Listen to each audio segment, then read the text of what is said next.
Lui, avec ce... Regardez, ça c'est pas mal le même principe de contrôle de four que les années 50. C'est pas mal les premiers qui ont sorti avec ça, avec la tige en tire-bouchon dans le fond. Là, on reconnaît pas mal les mêmes morceaux. Ça c'est encore un peu le même principe. Les années 20. Encore une fois. McClary. Okay. Canadien encore. On ne retrouvera pas ceux-là du côté américain. Un espace réchaud ici en haut. Un fourneau d'une assez bonne grandeur. Et la pièce de fonte avec le moulage du nom. On voit qu'il a été modifié dans les années 50. Il y a des éléments qui ne datent pas de l'époque. Là, on est rendu avec quelle sorte? Un Hot Point qui a été acheté par GE. C'est la compagnie GE. Et quelques années, on voyait les deux noms sur les fours. Ah ouais? Quelle sorte? Moffat encore une fois. Il est marqué. Ah, ok. Un peu plus discret comme... Ok. On a nos deux contrôles de four sur le dessus là. Encore une fois, 6 ronds.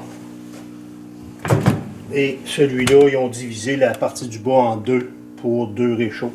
Un abat-jour intéressante. Tu m'as fait le tour? Oui. Ma famille de GE, c'est les premières années que GE ont sorti un frigidaire électrique, c'est avec ces têtes-là. Ça, c'est avant 1932. Là. À partir de 1927 qu'ils ont commercialisé le frigidaire, puis depuis le début que j'ai commencé, c'est ce que j'ai croisé le plus des années 30. Je ne sais pas si c'est la popularité ou le fait qu'ils sont encore fonctionnels pour la plupart encore aujourd'hui, même s'ils ont 70 ans. Mais c'est ce que j'ai le plus souvent du GE des années 30.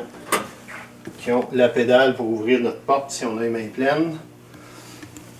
Comme j'expliquais tantôt, tout ce qui est des années 30, c'est souvent un peu plus petit, comme un modèle un peu différent avec la... Ils ont à peu près le même système de réfrigération, mais celui-là, il le cachait. Je suis allé récupérer celui-là à Toronto. On parle d'un Kelvinator. Je dirais 1927. J'avais en même temps eu la chance d'avoir le catalogue.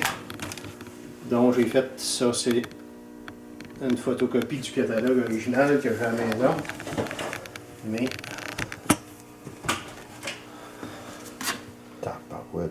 c'était gros, mais pas nécessairement pratique encore. Regardez l'espace perdu qu'il y a alentour de tout ça. Donc, c'est ce qu'on a comme congélateur. Le reste est frigo. Avec une pompe, le moteur électrique à côté et la pompe.